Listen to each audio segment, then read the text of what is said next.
You don't become good by trying to be good, but by finding the goodness that is already within you and allowing that goodness to emerge. But it can only emerge if something fundamental changes in your state of consciousness. So what that means, if nothing changes in your state of consciousness, the ego has many ideas. It says, I want to be a spiritual person. I want to be recognized as a spiritual person. I want to be more spiritual than all these people. And I'm definitely more spiritual than you. So the ego has all kinds of ideas of what it wants to be. And it might even say, yes, I want to be good, because it wants to have a better image of itself. But on that level, by the essential dysfunction of the ego is still operating. So this is why we have the phrase, the road to hell is paved with good intentions.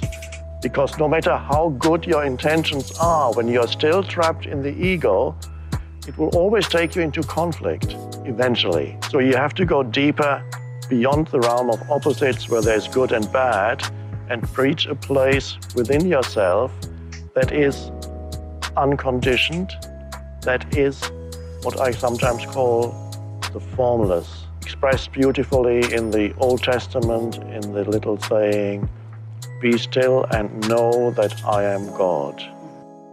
And that's in the Old Testament. It contains the entire wisdom of religion in those few words. Be still, meaning go to that place where the mind is no longer operating, where you're just conscious without thinking. And that is the level where the eternal resides. When you went first to school, you went to kindergarten. And in kindergarten, the idea was to push along so that you could get into first grade, and then push along so that you could get into second grade, third grade, so on, going up and up. And then you went to high school, and this was a great transition in life. And now the pressure is being put on. You must get ahead. You must go up the grades and finally be good enough to get to college. And then when you get to college, you're still going step by step, up to the great moment in which you're ready to go out into the world. And then when you get out into this famous world, comes the struggle for success in profession or business. And again, there seems to be a ladder before you, something for which you're reaching all the time. And then, suddenly, when you're about 40 or 45 years old in the middle of life, you wake up one day and say, huh? I've arrived. And by Jove, I feel pretty much the same as I've always felt. In fact, I'm not so sure that I don't feel a little bit cheated. Because you see, you were fooled. You were always living for somewhere where you aren't. We spend a big hunk of our lives believing that the way that we become, quote, successful, happy, fulfilled, self-actualized, whatever it might be, is on the basis of what I accomplish, what my resume looks like, how many promotions I get.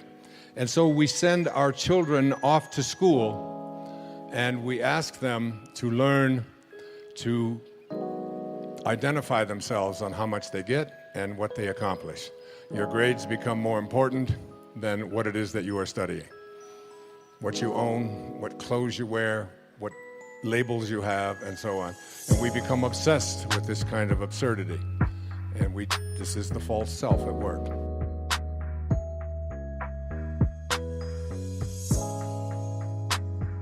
You know, look back 10 years ago, 5 years ago, 15 years ago, and think of a decision you made. That if you would have made a different decision, you'd have a totally different life today. Better or worse, I don't know, but totally different. The most important decision you can make above any on the face of the earth is deciding that no matter what happens in your life, no matter what happens, you're going to live in a beautiful state. So if life is not happening the way you think it should happen, you're unhappy. If life happens the way you think it should happen, you are happy. It's as simple as that. So if life has to happen the way you think it should happen, first of all, how you think with how much focus you think, how much stability is there in your thought, and how much reverberance is there in the thought process will determine whether your thought will become a reality or is it just an empty thought. Or how you do not create any impediments for your thought by creating negative thought process. This possible, is something possible or not possible, is destroying humanity. What is possible and not possible is not your business, it's nature's business. Your business is just to strive for what you want.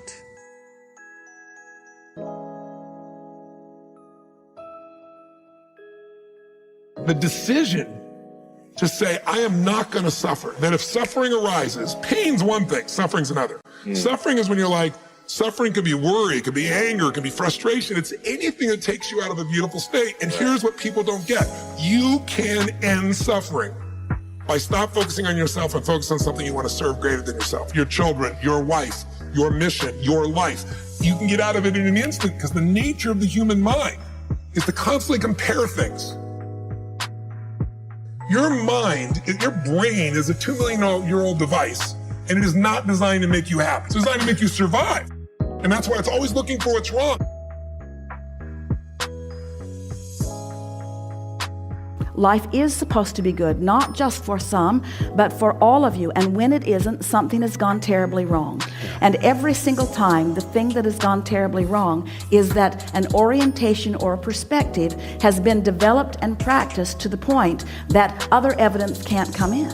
In other words, when you have decided something in a very powerful way, then it must be, because law of attraction will always present to you exactly the package that you are practicing all day, every day. You've got no argument with that. And so we do not sense that your life reflects this now in this powerful way. At one time, yes. But we want to say to you that you are taking more upon yourself. This is really what we would like to say to you. Soul is also the center of the world, which is a frightening proposition and not one that's easily comprehensible. Solzhenitsyn's work in the Gulag Archipelago is particularly enlightening in this regard, because he insisted that it was a preconception of our Judeo-Christian heritage that each person was a center of the cosmos. And you can think of that as a center of consciousness, right?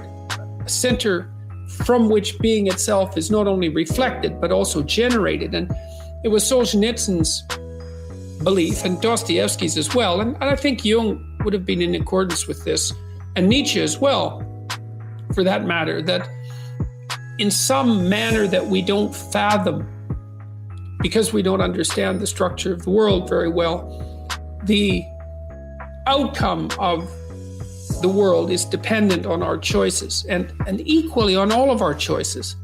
And I don't understand. I know that to be true, or feel that to be true. It's part of the doctrine that each person is of intrinsic and equal worth.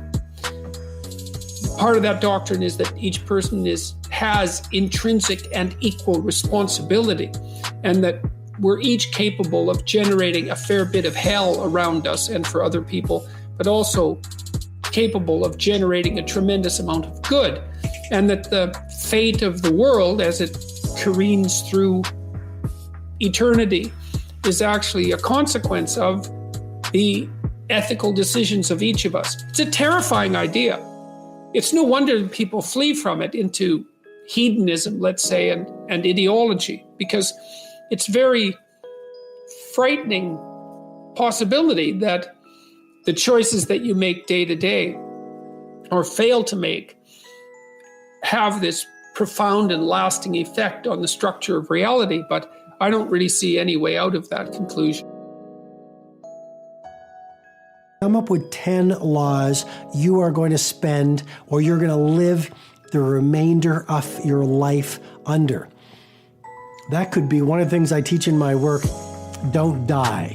One of the secrets to legendary is longevity. So outlive your industry peers. Amazing what happens when you get into such great physical health. that you just outlive everyone around you. You know, it's 90, you're 90, no, you have no competition. Imagine how easy it will be for you to dominate your field. Imagine how good you're going to be if you're 103, still rocking your game. So the point is, don't die. Protect your health. Hack aging. Eat the right supplements. Work out every day. Run my 2 massage protocol. Make sure you get fresh air. The point is simply this. One of your 10 life laws could simply be don't die. One of your 10 life laws could be give more than you take. One of your 10 life laws could be spend an hour alone building your self-relationship. You know, I was reading Marcus Aurelius very early this morning, the great Roman emperor, and he talked about the shortness of life, but he also talked about this. Find some time every day to be amid tranquility so you could think. See, when you're in the noise, you can't think. The noise of distraction and attraction and diversion by technology.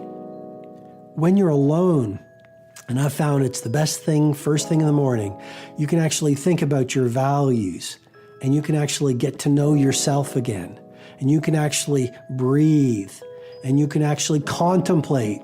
What am I going to do today? How am I going to live? How can I make today on earth a valuable day?